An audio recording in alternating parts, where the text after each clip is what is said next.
Di publik itu cuma dua pilihannya.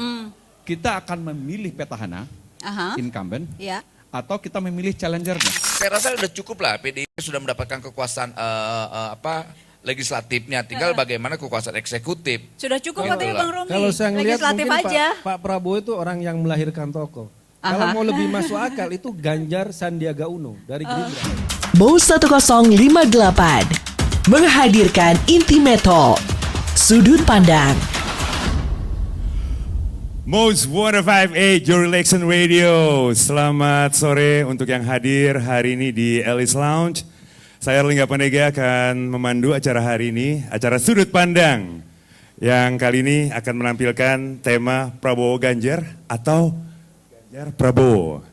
Ya, itu dia, seru nih. Sudah hadir juga para narasumber kita sore hari ini. Tapi sebelum saya perkenalkan, yang pasti kabar tentang duet antara Ganjar dan juga Prabowo lagi santer belakangan ini. Terutama belakangan kan di ajang panen raya yang berlangsung di Kebumen waktu itu semacam ada sinyal restu dari Presiden Joko Widodo terhadap kedua tokoh ini. Nah, lalu kemanakah sebenarnya arah dari perjodohan politik ini? Bersama-sama akan kita bahas di Sudut Pandang edisi hari ini dengan narasumber. Ada Ketua Umum Relawan Prabowo Mania 08, Immanuel Ebenezer yang sudah hadir. Boleh tepuk tangannya buat Bang Noel. Kemudian juga ada Ketua Umum Ganjarian Spartan, Guntur Romli. Yeay. Biasanya harus berotot Bang, kalau Spartan Bang, gimana Bang? Sambil. Ada juga, ini senior saya juga di Fakultas Psikologi. Beliau sebagai pakar psikologi politik dari Universitas Indonesia, ada Prof. Hamdi Muluk. Boleh tepuk tangannya? Jadi wasit ya Prof hari ini?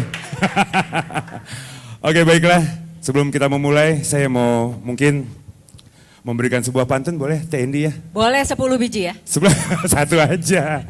Sebelum saya serahkan ke Indi Rahmawati, jalan-jalan ke Alas Purwo. Cakep! Mampir sebentar membeli sawo. Mau Pranowo atau Prabowo, yang penting yang kalah harus legowo. Oke, kita mulai Sudut Pandang dan saya serahkan kepada Indi Rahmawati. Itu pantun tadi pagi tuh. Oke, terima kasih Erlangga Pandega. Nah ini tadi di ujung udah dikenalin nih kan, ya. Dari ujung udah, yang tengah udah, yang ini udah. Mau dikenalin lagi apa nggak usah? Nggak usah ya? Udah nggak usah. Cuman yang ujung nih jarang ketemu sama saya deh. Ya kan, ya kan? Terakhir itu kayak udah berapa puluh tahun yang lalu gitu. Prof. Hamdi Muluk juga apa kabar Prof? Apa kabar? Baik, Bang Gunrom dan juga Bang Noel Ebenezer. Terima kasih. Nih, kalau tadi dari Angga kan Prabowo Ganjar, Ganjar Prabowo. Menurut Bang Noel? Ya. Yang mana? Karena saya hari mendukung Pak Prabowo, kita berharap kesempatan 2024 ini diberikan ke Pak Prabowo. Karena jadi bagaimanapun ya biar gimana kan Pak Prabowo itu berapa? Mikrofonnya lebih dekat. Oke. Kurang kenceng tuh. Iya, kayak bisik-bisik kita berdua. Lagi nih ya. Karena ini kan saya ini pendukung Pak Prabowo sampai di sini ya. Pak Prabowo kemarin memang mendukung Mas Ganjar. Kita lihat Pak Prabowo ini pemimpin tokoh yang melahirkan 4 tokoh. Iya. Gitu. Pertama Pak Jokowi, kedua 3 kepala daerah. Pertama itu Ahok. Kedua itu Anies dan ketiga itu Ridwan Kamil. Nah, artinya Pak Prabowo ini sudah memproduksi 4 kader bangsa. Yang satu jadi presiden, yang 4 kepala daerah. Yang satu mau nyapres nih, kepala daerahnya.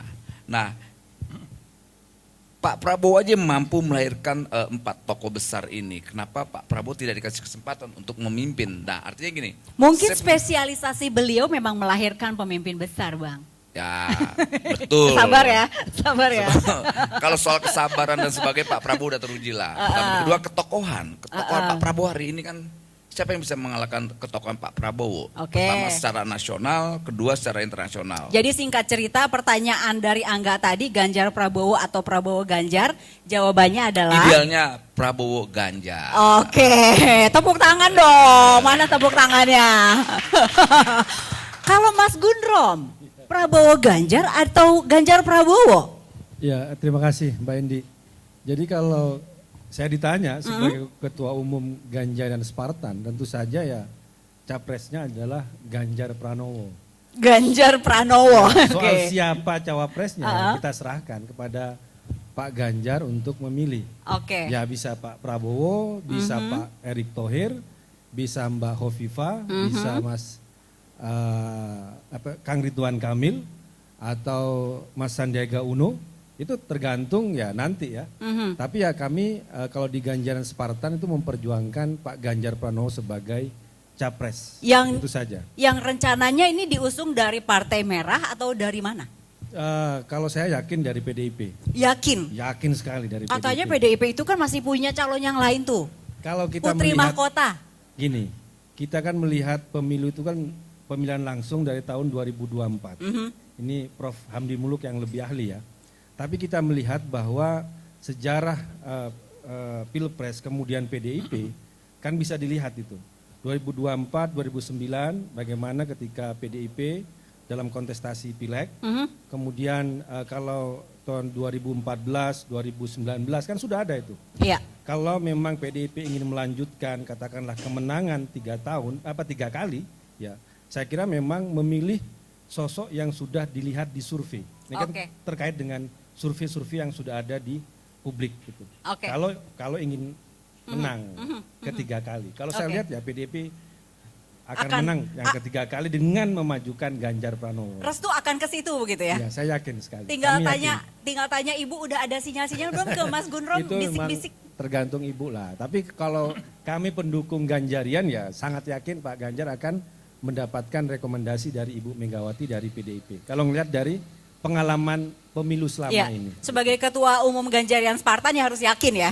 Oke. Sekarang ke Prof. Handi Muluk. Ganjar Prabowo, Prabowo Ganjar. Nah, sebelum sampai ke situ. Nah, bukan saya yang ngomong ya. Bukan saya yang ngomong. Ini bagian kedua kita bahas itu. Prabowo Ganjar, Ganjar Prabowo. Oke. Nah, sebab gini, kita bahas dulu soal hukum politik di kita Indonesia ini. Saya kasih gambaran begini, ini agak guyon sedikit, tapi jawabnya beneran ini. Dalam dunia keilmuan itu ada 2 hal yang paling misterius di dunia ini. Pertama, asal usul alam semesta. Itu fisikawan itu sibuk menerka-nerka itu. Kedua, ilmu saya dan ilmu agama juga, asal muasal jiwa manusia itu dari mana. Itu two kind of mystery yang paling besar di dunia. Saya bilang sebenarnya salah, ada yang ketiga lagi yang misteri di dunia ini. Apa? Siapa sebenarnya calon presiden Capres 2024 itu? Gak ada yang tahu. Tepuk tangan dong. Yeay. Ini beneran loh. Itu misteri yang ketiga ya. Misteri yang ketiga gitu loh. Misteri banget ya, ini. Jadi jangankan boro-boro kita bicara Prabowo 1, apa Ganjar nomor 2 atau Ganjar nomor 1 Prabowo. Siapa yang mau maju aja kita enggak tahu. Nah, jadi ini misteri. Ya. Nah, ini beneran, tapi maksud saya begini, variabelnya itu terlalu rumit di kita itu. Jadi pengalaman 2019 saja, siapa yang menduga saat-saat terakhir itu Jokowi makruh. Ya, padahal variabel lain itu sudah tertebak, itu enggak ketebak gitu. Orang kecilin semua. Saat di tikungan terakhir itu, last minute muncul itu, jadi maksud saya menebak-nebak sih boleh aja sekarang.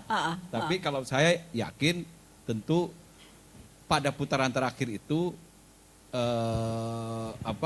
sulit kita menebak-nebak karena begini.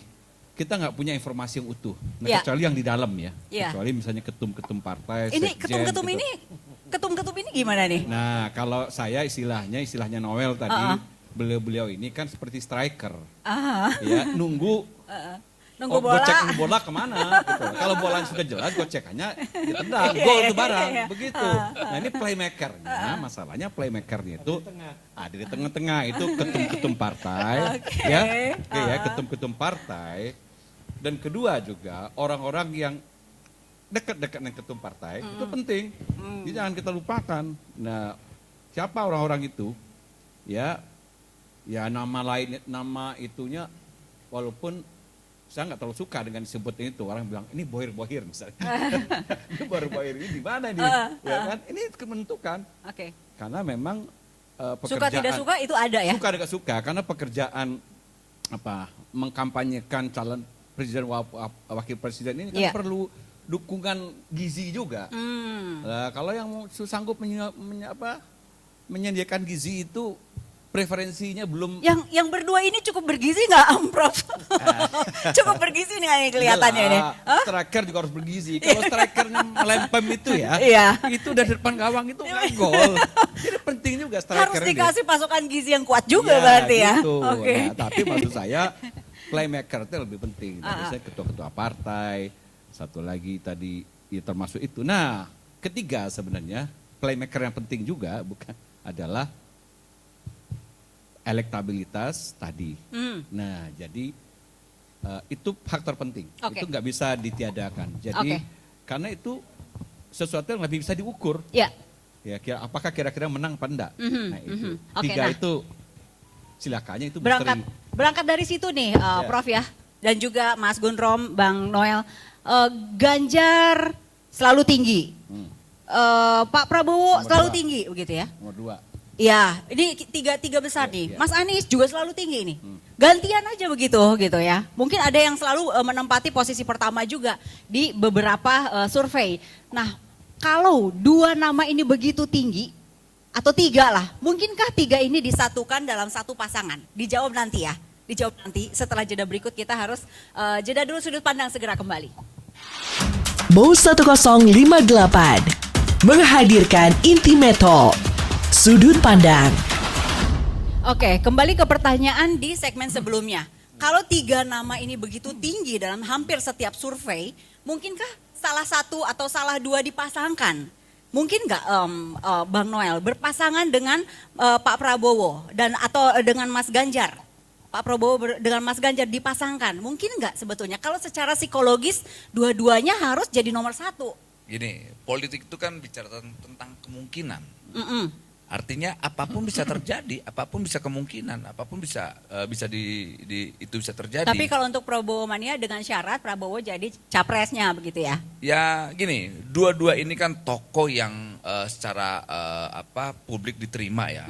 Mas Ganjar diterima, Pak Prabowo diterima. Ditambah dua-dua ini juga bukan antitesa dari Jokowi, gitu loh. Jadi kemungkinan untuk publik tidak terlalu resisten kan cukup bagus lah kita lihat ujinya hari ini dengan tingginya elektabilitas Mas Ganjar, kemudian tambah Pak Prabowo, kemudian ada Mas Anies. Nah, tinggal kita cari rumusannya. Yang pasti kita lihat ke depan nanti sosok yang paling ideal, mereka yang bisa melanjutkan program-program Pak Jokowi yang sudah dilakukan, berkaitan apalagi hal yang IKN. Gitu. Kemarin kan mulai itu ada yang teriak-teriak, wah IKN mulai harus diapain itu dari partai bermersi itu kan. Mulai ada saya lihat penolakan lah dari situ.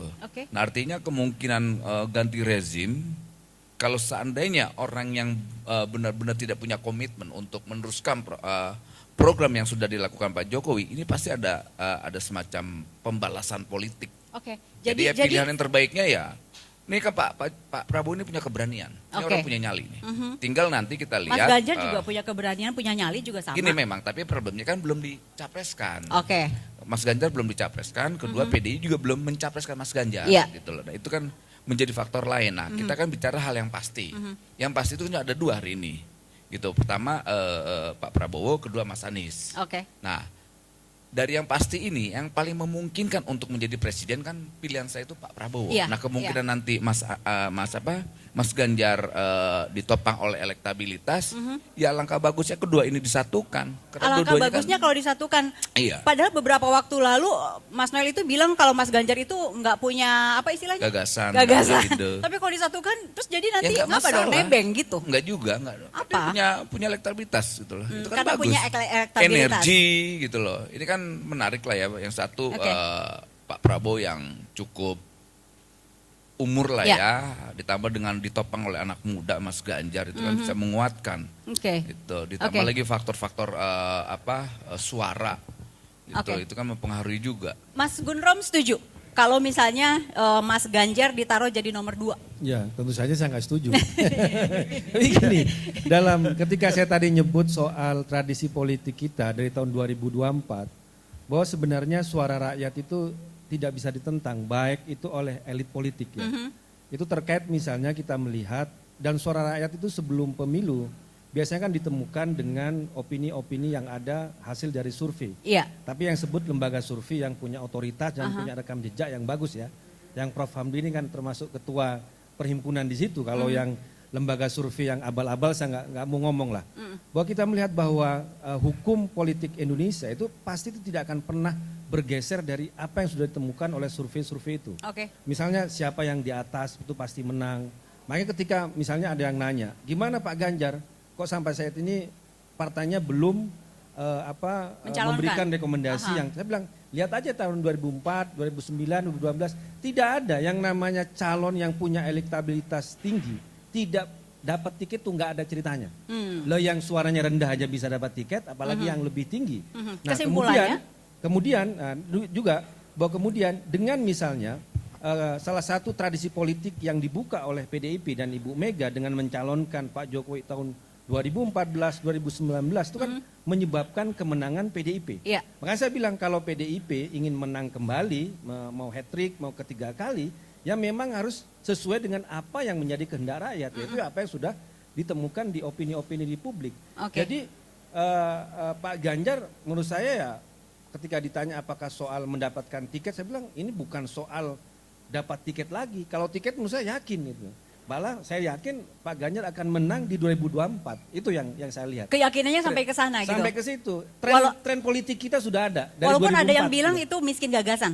Enggak, itu kan Noel kan udah tobat itu. Malah dia pengen Pak Ganjar dari cawapresnya Pak Prabowo kan. Tapi kalau kita ya Pak Ganjar silakan, terserah Pak Ganjar. Mau Pak Prabowo oke, mau Pak Erik oke, mau Mbak Khofifa oke, mau Ridwan Kamil oke, kita ikut aja. Yang penting capresnya Pak Ganjar. Mas Anies nggak disebut ya? Enggak, iya kenapa enggak ya? Kalau sama kelompoknya Anies itu kita jelas, kita itu sudah polarisasi ideologis lah dengan mereka. Kita tidak mau bermain kompromi politik dengan kelompok-kelompok seperti itu. Walaupun elektabilitasnya di antara yang bertiga ini ya, kan? Bisa jadi kita bilang kalau ngeliat tradisi politik ya mungkin 3 orang ini akan maju sama-sama maju. Pak Ganjar, Pak Prabowo atau Anies itu ya. Kemudian cawapresnya nanti siapa kan masih bulan September kan. Tapi tradisi politik kita dari tahun 2024 itu tidak pernah jauh dari temuan-temuan survei yang sudah ada. Itu yang saya melihat. Bang Noel juga tadi nggak nyebut-nyebut Anies juga nih untuk kalau dipasangkan saya memang dengan Pak Prabowo. Pak Prabowo dan Mas Ganjar. Menginginkan karena ya? Ini, udah tobat tadi beneran. Bukan soal tobat, ini nggak ada persoalan tobatan. Ini persoalan bagaimana penguatan demokrasi. Pertama itu, kedua bicara tentang rekonsiliasi juga. Karena 2024 pemilunya kalau tidak diisi oleh rekonsiliasi, model 2017 dan 2019 itu akan terjadi lagi. Pemilunya brutal lagi. Akhirnya apa? Kita tidak bisa mendapatkan demokrasi yang berkualitas. Hari ini orang sibuk hanya persoalan lembaga survei, persoalan pencapresan. Tidak ada satupun yang berani membicarakan bagaimana soal keberpihakan kepada rakyat hari ini. Kita lihat hampir beberapa kementerian isinya kan maling tuh ya, garong tuh. Gitu. Kemarin pajak kita lihat. Kemarin juga Pak Prabowo dia menyampaikan, di kementerian saya saja katanya ada 51 triliun yang saya tanda tangan, semua isinya markup. Bagaimana katanya, saya kalau mau bicara pemilu, saya butuh dana anggaran pemilu.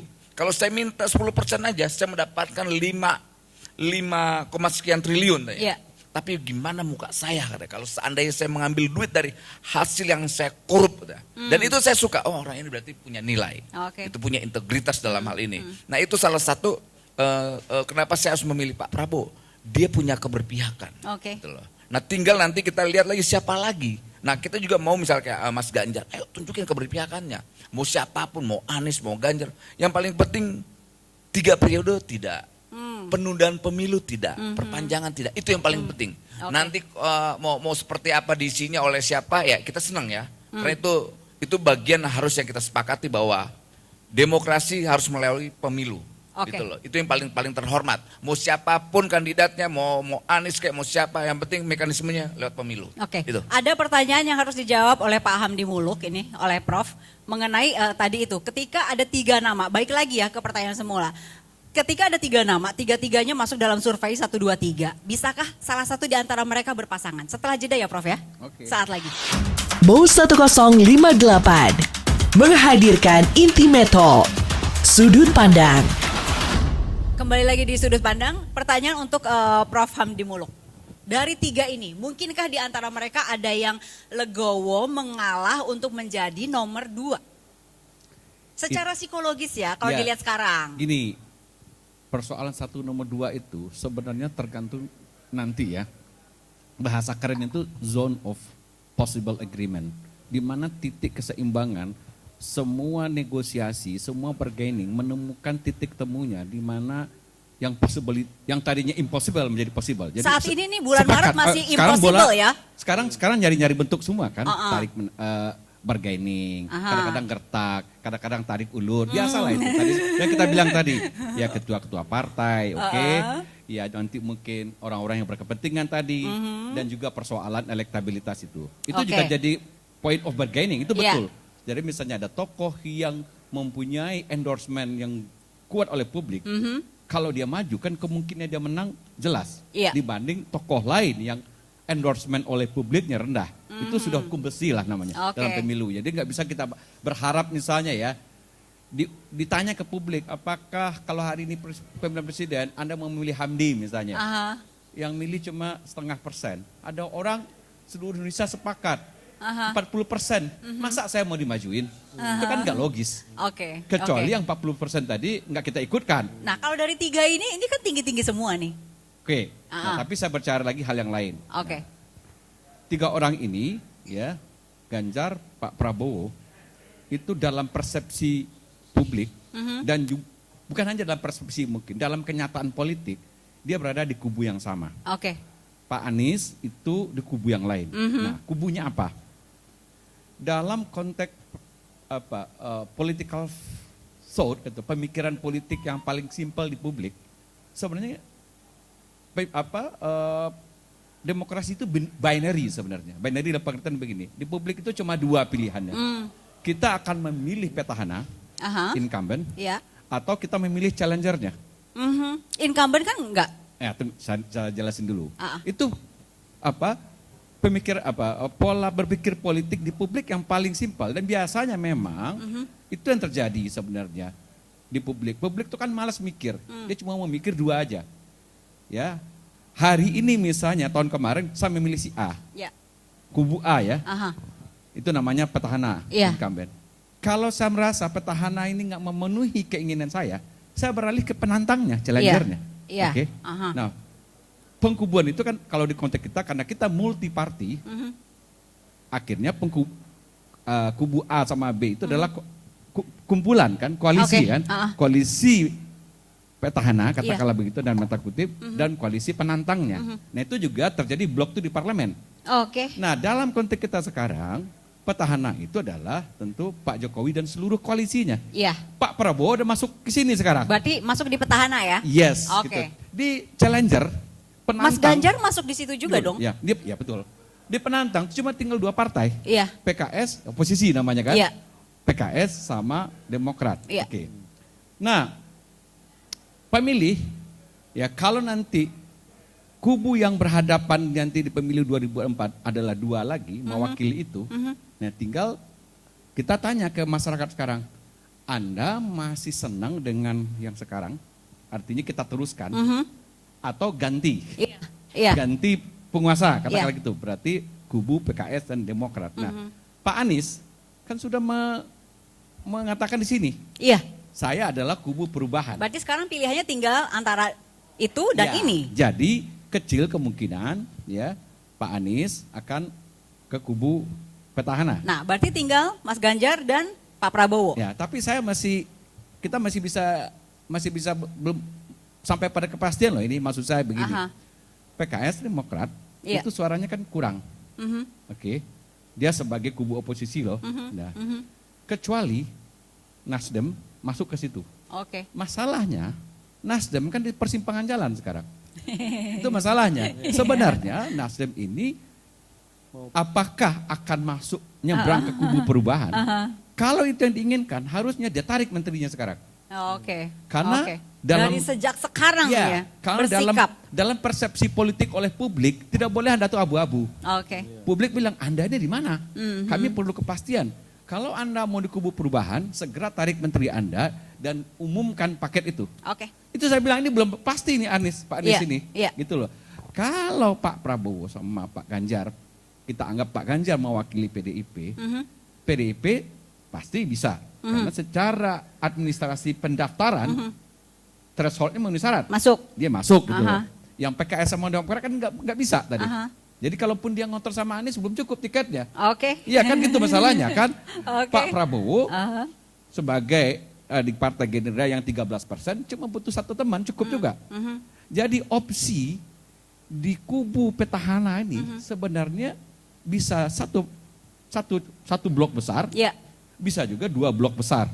Gitu Oke. loh. Kalau satu blok besar, mungkinkah 2 nama ini bersatu? Nggak ada yang nggak mungkin dalam politik. Nggak ada yang nggak mungkin. Nggak ada Mana nggak yang mungkin. kira-kira akan lebih ngalah? Karena Sang begini nanti gubernur ya. atau sang menteri? Ketua-ketua partai politik, nature-nya adalah kita ingin keuntungan yang paling maksimal Pokoknya buat semua. pengen menang gitu ya? Keuntungan maksimal buat semua loh. Oke. Semua buat partai politik, suaranya bagus, oke. Dan calon presiden, wakil presiden yang dia usung kemungkinan besar menang. Iya. Nah, itu kan bisa dieksperimenkan seperti Iya. itu, lewat survei. Oke. Jadi kita simulasi ini. Jadi kalau pasangan Prabowo Ganjar berapa persen dapatnya? Ya. Kalau pasangannya Ganjar Pranowo berapa persen dapatnya? Oke. Jadi Terus dilawan lagi pasangan lain. Nah, itu Iya. kan sebenarnya sekarang pekerjaan dari pekerjaan saintifik dari para surveyor itu dan juga pada bapilu dari masing-masing partai Oke. itu mengukur secara objektif, Pak. Secara rasional. Nah, komposisi mana paling maksimal itu nanti yang kita tunggu-tunggu seperti yang saya bilang tadi, misteri ketiga itu. Tapi- terlalu banyak variabelnya. kalau variabelnya hanya dari angka-angka saja, mana yang keuntungan yang paling maksimal misalnya, Ya. mungkinkah Ibu Mega merelakan tempatnya menjadi nomor 2? Nggak mungkin itu. Nggak mungkin. Nggak, dia nggak mungkin. Maksud Tapi saya- nggak mungkin katanya. Nggak mungkinnya kenapa, Bang Gundrom? Kalau dalam teori politik itu mungkin saja. Iya, dalam sepanjang- teori politik. Tapi sepanjang untuk para Ibu pemain Mega kan tadi, berbeda. para pemegang saham tadi, Iya. ibaratnya para pemegang saham Iya. ini, ketua-ketua partai dan teman-temannya Iya. begitu, sepakat bahwa seluruh hitung-hitungan itu win-win buat kita semua. Oke, Win-win mau buat kita semua. mau dengar dulu yang dari Kalau saya kan ngelihat selalu ke belakang, Iya. pengalaman politik, bahwa tidak pernah namanya Ibu Mega itu menyerahkan tiketnya kepada orang lain. Ya kalau pegang dia mau pegang sendiri. Tiket nomor satunya atau ya? kalau dia Ha-ha. menyerahkan kepada orang lain adalah pada kadernya yang potensial di survei. Itu sudah sejarah politiknya sudah ada, hukum politik jadi sudah sangat ada. tidak mungkin. Nah, kalau tadi penjelasan dari Prof. Hamdi Muluk, sebenarnya lebih masuk akal itu Ganjar Prabowo, Ganjar yang nomor 1. Kenapa? Karena Bu Mega dan PDIP nggak mungkin memberikan tiket kepada orang yang bukan PDIP kepada Pak Prabowo. Aha. Namun yang menjadi persoalan itu Ganjar Prabowo itu nanti juga akan, apakah ini kemungkinan kalau membangun koalisi dengan partai lain. ya. Oke. Nah partai lain pasti nuntut, kami dapat apa kok semuanya diambil misalnya PDIP sama Gerindra. Makanya saya bilang ya kalau gitu ya lebih baik maju masing-masing aja nggak Oke. masalah. Yang Mau jelas Pak Ibu Ganjar Mega- maju, Pak Prabowo maju, Pak Anies maju Iya. ya kita cawapresnya bisa Mas Erik, bisa Bu Khofifa, Mas Yang Ridwan jelas Ibu Kamil, Mega nggak masalah itu. tidak mungkin Nggak merelakan mungkin kursi kalau saya. nomor satunya Kalau ke orang melihat lain. Pengalaman politik menurut Termasuk saya ke Pak Prabowo juga nggak. nggak mungkin. Walaupun elektabilitasnya nanti kalau berdua besar. Nggak mungkin. Nggak Karena mungkin. suara PDIP kemudian lihat dari sikap politiknya Ibu Mega selama ini ya nggak akan menyerahkan kepada orang yang bukan Berarti orang lupakan PDIP. mimpi itu, Bang Noel. Gini, Lupakan, kalau kita Mang. mau lihat ke belakang, justru kita harus konsisten dengan sikap PDIP itu sendiri. Karena ini kan 2 kali lah PDIP bersama Pak Prabowo, mereka saling berbagi lah. Apalagi Dari kita lihat 2000 Bu berapa Mega tuh ini kan ya? tidak terlalu resisten terhadap Pak Aha, Prabowo. oke. Biar gimana pun Pak Prabowo punya kontribusi besar terhadap Bu Mega dalam proses politiknya. Iya. Kalau kita lihat, politik itu ada 2. Bagaimana menguasai parlemen dan bagaimana menguasai eksekutif. Oke. Nah, secara parlemen kita punya keyakinan dengan elektabilitas PDIP tanpa Mas Ganjar aja itu kan sudah 24%. Artinya eksekutif atau legislatif di parlemen itu suaranya kan akan memungkinkan. Ya, berarti- Ini kan namanya politik itu bagaimana sharing power. Bagaimana berbagi kekuasaan. Nah, saya yakin sekali nanti kekuasaan eksekutif itu akan dikasih ke Prabowo, tapi tetap dengan bentuk format koalisi. Itu nggak Dalam mungkin bentuk tidak. format koalisi, Iya. tapi untuk berpasangan nanti dulu kan Ibu Mega pasti maunya Karena gini, kursi kalau nomor kita 1 lihat, dong. ini nanti ini kan pasti terulang lagi nih. penguasaan parlemen itu Iya. dilakukan oleh PDIP Iya. gitu. Aha. Saya rasa udah cukup lah PDIP sudah mendapatkan kekuasaan legislatifnya, tinggal bagaimana kekuasaan eksekutif. Sudah cukup Gitu katanya lah. Bang Romi. Kalau saya ngelihat Legislatif mungkin aja. Pak Prabowo itu orang yang melahirkan tokoh. Kalau mau lebih masuk akal itu Ganjar Sandiaga Uno dari Gerindra. Oke. Dia mungkin bisa menarik partai-partai koalisi yang lain, mungkin ya. Iya. Tapi kalau Ganjar dengan Prabowo koalisi yang partai yang lain, kami dapat apa? Biasanya kan gitu kan. Itu lebih menurut saya. Ya sharing powernya paling kan di eksekutif gitu loh. Sharing ujung-ujungnya. power. Sharing Tapi power kan di kursi eksekutif. presiden cuma satu Bang Noel. Ya pemimpin eksekutifnya jelas presidennya Pak Tetap, Prabowo. ya, gitu. kekeh, Kemudian oke. nanti ya pembagian kabinet. Kan ujung-ujungnya kan begitu politik Indonesia ya kan. Nggak tahu juga sih kalau Pasti Ibu tahu Mega, Ibu Mega belum tentu ya, belum tentu mau ya. Gini, Nggak- Bu nggak Mega nggak tuh mau. prinsipnya gini, selama tidak lari dari apa yang dia perjuangkan secara ideologis ya. Ini persoalan presiden dan wapres ini kan persoalan teknis kekuasaan, bukan substansi kekuasaan. Substansi kekuasaan itu bagaimana ideologi. Itu Oke. dari kacamata Bu Mega. Teknis tapi Gitu loh. prestisius kalau nomor satu kan, Tapi kursi itu kan nomor teknis satu. doang, kan sharing powernya kan nanti ujung-ujungnya mau. Sharing power Bang Gundrom. Kalau presiden kan nggak bisa Doang. di-sharing gitu. Nggak ada Presiden. sharing-sharingan ini. Presiden. Satu Kan kursi namanya dibagi dua presiden-presiden juga nggak mungkin. Mau presiden tinggal wakil presiden gitu loh. Iya. Kan presiden-presiden juga namanya. Oke, oke. Kita jeda dulu ya. Sebentar lagi kita kembali masih bersama Mas Guntur Romli, Pak Hamdi Muluk dan juga Bang Noel Ebenezer. Bow 1058 menghadirkan Intimeto Sudut Pandang. Kembali di sudut pandang, Prof, pendek saja. Kelihatannya dua ini nggak akan bisa sharing kursi. Satu kursi bagi dua, dua-duanya jadi presiden kan nggak mungkin. Saya bisa tuh. Nggak bisa. Pak Prabowo jadi menteri aja bisa ya, apalagi cuma jadi wakil presiden ya. Pak Prabowo kali ini pasti presiden. Oh, Kalau kemarin kan Pak Prabowo masuk ke pertimbangan kan rekonsiliasi. jadi menteri aja mau kok. Bukan, kemarin kan pertimbangannya rekonsiliasi. Ya sekarang Kalau juga seandainya Pak pertimbangan Prabowo rekonsiliasi nggak masuk bisa dong. kemarin, persoalan di tengah masyarakat ini pergolakan sosial ini makin kenceng. Oke. Eskalasi, apalagi Guntur. Ngoceh mulu di Cokro TV-nya. Kan- Orang mah di moderasi gerakan ini di eskalasi terus. Kan demi rekonsiliasi Iya. daripada terjadi perpecahan ya udah deh nggak apa-apa jadi wakil presiden gitu kan. Enggak, kalau itu enggak Oh nggak mungkin. Kali ini demi bangsa dan negara dan demokrasi, Pak Prabowo harus memimpin di 2024 nanti. Oke, nggak mungkin dibagi satu kursi bagi dua nih. Satu kursi duduk Bagi berdua dua nggak dong, mungkin. ada presiden dan wakil presidennya. Iya. Satu kursi, itu kan Ya dua kan? kursi kalau wakil presiden Wakil mah. presiden itu kan setengah dari presiden. Oke. RI 1,5. Prof Hamdi, ini pendek aja nih. Dua-dua ini kayaknya kalau misalnya dua-duanya harus di presiden, Tapi sulit. maksud saya gini, Ya. dua-dua ini itu berada dalam blok politik yang sama itu Yang sih, sama, Mbak. betul. Jadi secara ideologi dekat, Ya.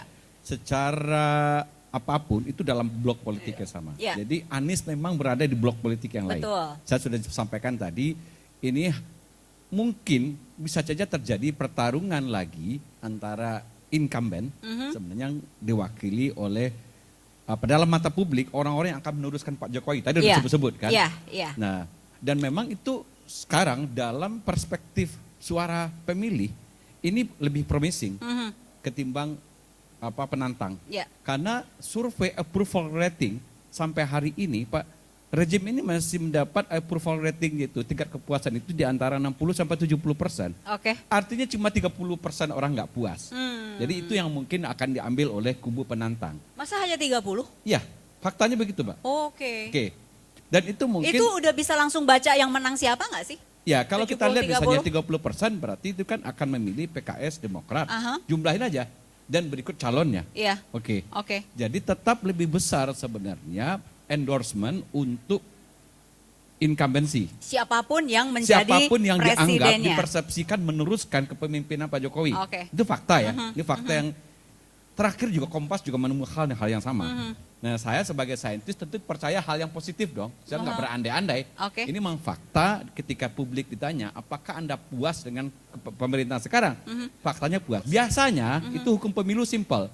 Kalau ditanya di survei, tingkat kepuasan terhadap incumbent di bawah 50%, nah ini sinyal buat penantang menang. Oke. Nah Oke. apakah, dan biasanya orang-orang yang tadinya incumbent mulai cuci diri itu. Saya mau ke penantang aja, karena lebih populer penantang. Faktanya sampai hari ini petahana itu masih populer. Oke. Nah jadi wajar maksud saya Pak Prabowo juga tidak akan menyeberang ke kubu PKS Demokrat. Nggak akan nyebrang. Di 2017. Enggak, karena secara elektoral rugi. Karena lebih, nah persoalannya sekarang apakah justru pertanyaannya Pak Anies itu dapat tiket apa enggak? Oke. Kalau Nasdem tetap berada di kubu inkambensi. Ya. Ini kan sikap Nasdem masih mendua sebenarnya. Jadi kalau itu nggak dapat sebenarnya Pak Anies nggak dapat tiket. Oke, kira-kira dalam waktu beberapa bulan ini bakal ada keajaiban nggak sih, sesuatu kejutan yang Mbak, kan kita udah bilang, kalau udah Di hukum tikungan pemilu itu, misteri ketiga itu, 5 menit sebelum didaftarkan masih ada masih kemungkinan ada ya kejutan. kejutan-kejutan ya? Iya. Oke. Itu kita terima sebagai fakta. Oke, Bang Gundrom, kejutan apa yang diharapkan? Kalau saya lihat dari pemaparan Prof. Hamdi itu kan udah jelas kan. Sebenarnya kan saya setuju itu bahwa Pak Ganjar dengan Pak Prabowo itu di kubu yang sama. Ya. Tinggal siapa yang nomor 1 dan nomor 2. Dan kalau saya tadi kan ingin menekankan lagi soal kemungkinan yang besar ya. Ya. Kita bukan bicara soal kemungkinan yang kecil. Kalau kemungkinan kecil misalnya Bu Mega ngasih tiketnya ke saya, itu kan kemungkinan sangat kecil. Kalau bicara kemungkinan, Yang itu ini kan ketawa puas bicara banget yang ini. kemungkinan yang besar dengan katakanlah lihat rekam jejak, kemudian sejarah politik, kemudian juga apa yang sudah dimiliki oleh PDIP sekarang, kemudian tradisi politiknya Ibu Mega, Ya. Ganjar Prabowo itu kemungkinannya lebih besar daripada Prabowo Ganjar. Itu ya kalau bicara soal kemungkinan. Ya. Tetapi kalau memang ini antara keduanya nggak katakanlah tidak bisa ketemu, ya nggak apa-apa, maju aja 3. Masih ada putaran kedua itu. I Nanti see. kita di putaran kedua koalisi lagi. Weh, satu perahu lagi dong ini berdua nih. Yang kemungkinan paling besar itu Pak Prabowo. Mekanisme. Ini nih Karena kemungkinan gini, Pak paling Prabowo besar hari nih ini katanya. Yang real siap nyapres. Kalau Mas Ganjar kan belum dicapresin. Iya, yang nunggu sudah sinyal, siap aja. nunggu cuma sinyal persoalan ibu. elektabilitas, Nunggu Bapak. sinyal ibu. Kalau ibu mau udah, tadi disampaikan Prof, irisan ideologisnya kan masih satu Oke. ini, jadi nggak ada persoalan, nggak ada problem gitu loh. Oke. Bu Mega kan yang paling penting secara ideologi ketemu, udah. Gitu. Nah, persoalan Oke. eksekutif berbagi itu kan persoalan teknis aja. Keajaiban teknis seperti apa yang kekuasaan. diharapkan sama Bang Noel? Saya yakin. Di tikungan terakhir nanti. Ini kan tinggal berapa bulan lagi ya. Saya yakin banget Bu Mega akan mengalah secara politik. Wah. Karena gini problemnya Pak Prabowo itu kan bukan rival yang secara politik itu berseberangan Jangan banget. pakai kata mengalah. Oh, mengalah. Enggak, Apa dong? logowo. Kesannya jelek. Saya Ada yang kalah. Kalau mau ada yang lihat kalah dan menang. sejarah masa lalu yang kita lihat yang berapa peristiwa, Oke. Bu Mega kan nggak terlalu ini sekali, apalagi Pak Jokowi waktu dikasih tiket. Itu kan pergolakan di internal PDIP kan kencang juga. Iya, Bahkan Bu Mega dengan Taufik Kemas juga terlalu. Tapi begitu ada Ibu pergolakan. Mega sudah Bu putuskan, Mega, semua bisa selesai tuh. kelar ya. Dan saya yakin Bu Mega sangat ideologis dalam mengambil keputusan politik. Oke, yang itu manggut-manggut aja ya? Enggak, saya Enggak. Bu Mega nggak kayak gitu. Enggak kayak gitu. Ya nggak apa-apa. Ya oke, Prof. Ya. Terakhir nih, Ya. beberapa bulan pasti akan ada kejutan, tetapi semuanya harapannya Prof, siapapun yang nanti akan maju demi untuk Ya, kalau saya pengalaman 2019 itu tidak enak buat bangsa kita. Mulai dari 2017 bahwa misalnya kontestasi itu melahirkan sebuah polarisasi yang framingnya adalah politik identitas. Itu nggak sehat. ya. Jadi kalau ini mau diulang lagi, saya malah senang tokoh-tokoh yang mengedepankan politik identitas nggak usah maju deh. Jangan kasih maju kira-kira. Emang begitu. siapa aja sih? Ya nggak tahu saya pokoknya. Emang politik lebih baik identitas itu apa sih? politik identitas itu adalah memobilisir Oke. identitas biasanya kalau nggak agama atau etnik. Karena dua itu bisa menimbulkan perpecahan. Ya. Jadi kalau ada tokoh membawa itu, ya lebih baik kita tidak kedepankan. Akan lebih cakep juga misalnya kalau misalnya tadi nggak ketemu ini Ganjar Prabowo. Nggak ketemu ini, nggak ketemu. Ya misalnya Pak Ganjar jadi satu blok, Aha. lawan Pak Prabowo satu blok kan masih satu ideologi yang sama. Oke, nanti Dan tunggu orang ini nggak putaran akan- 3 Hah? kalau kata Pak Gundrom. Asal jangan misalnya ketika Pak Prabowo maju misalnya kata versus Ganjar, Iya. cerita 2019 dibawa lagi. Oke. Artinya dibikin kemasannya seperti 2019. Lanjut nanti ke politik identitas lagi. Nah, itu nggak sehat. Ini Itu mempertajam polarisasi. Kalau saya justru melihat 2024 nanti biarkan aja, biar rakyat menentukan. Harus diberi sanksi mereka yang tetap memainkan politik identitas. Kasih ruangnya dalam demokrasi. Itu biar rakyat yang menentukan gitu loh. Kalau rakyat masih mau dengan politik dan narasi politik identitas, ya bangsa ini mundur gitu loh. Artinya memang yang dirugikan demokrasi yang pernah kita perjuangkan sama-sama. Saya rasa Prof lebih baik ya mereka yang masih membawa politik identitas kasih ruang nanti di pemilu nanti. Memecah belah dia. Ya memang konsekuensinya kepala kita juga pasti dipecah juga dengan logika-logika mereka. Nah pilihan demokratik kita yang paling penting. Apakah kita masih punya kesadaran bahwa ini menjadi musuh bersama atau tidak? Karena biar gimana pun memang tidak pantas yang namanya dalam alam demokrasi politik identitas, politik kekerasan dan sebagainya itu masuk dalam ruang demokrasi. Tapi kasih kesempatan mereka biar rakyat menentukan gitu loh. Apalagi tadi Prof bilang tingkat kepuasan Pak Jokowi itu kan masih incumbent 70% loh, itu luar biasa loh sampai detik ini. Artinya sisa 30%. Ya 30% aja ceruk itu diambil, coba kita mau lihat. Saya yakin nggak nyampe 30%, jangan-jangan. Karena rakyat juga udah muak dengan polarisasi, lantas stigma dan sebagainya. Kita kan tidak mau demokrasi kita dibawa intimidasi gerakan politik identitas itu sendiri. Gitu. Jangan ada politik identitas, tapi ketika caleg-caleg turun, fotonya pakai peci, pakai kerudung. Itu cuma menunjukkan dia soleh. Oh iya. Itu identitas politik. Identitas politik. Sama kayak orang pakai jilbab kan dia nggak apa-apa. Menunjukkan identitas dia seorang muslimah pakai peci. Tapi ketika dia pakai jilbab merasa lebih baik dari orang yang nggak pakai jilbab memainkan itu politik identitas. Bedanya itu. Politik identitas dan identitas politik. Kira inilah ketika dia bilang kalau kamu nggak pilih partai saya, kamu masuk neraka. Kamu masuk neraka ya. Kamu nggak beriman ya. Kamu nggak beragama ya. Atau dulu ada istilahnya dari tokoh politik kita, ini partai setan, partai Allah. Nggak boleh itu. Itu politik identitas itu. Nggak seperti itu ya. Dan sekarang kan itu Karena gini, sampai detik ini yang namanya Tuhan itu tidak pernah punya anggota partai, bukan ketua pembina partai, dia tidak punya KTA partai. Tuhan mau dilibatkan dalam kontestasi demokrasi kan gila itu. Oke, kalau begitu kita tunggu ya beberapa bulan ke depan akan ada keajaiban atau kalau kata Prof Hamdi Muluk ini mungkin misteri di tikungan terakhir, misteri ketiga.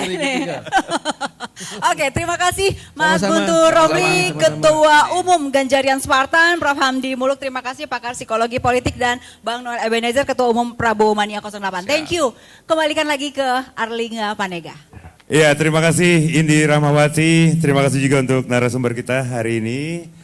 Ada senior saya, Prof Hamdi Muluk, Bang Guntur Romli, terima kasih. Bang Noel, kita tunggu di studio ya, ngobrol-ngobrol, janji ya. Oke, jadi intinya sebenarnya masih bulat nih, misteri ya, masih misteri sebenarnya.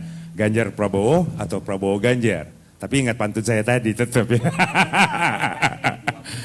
Harus legowo, siapapun dia. Terima kasih sekali lagi juga untuk tempat yang sangat mengesankan. Tempat kita berkumpul hari ini, Alice Lounge. Dan juga buat dukungan Most People tentunya. Sampai ketemu di kesempatan yang mendatang di Sudut Pandang. Mouse 1058 menghadirkan Intimeto Sudut Pandang.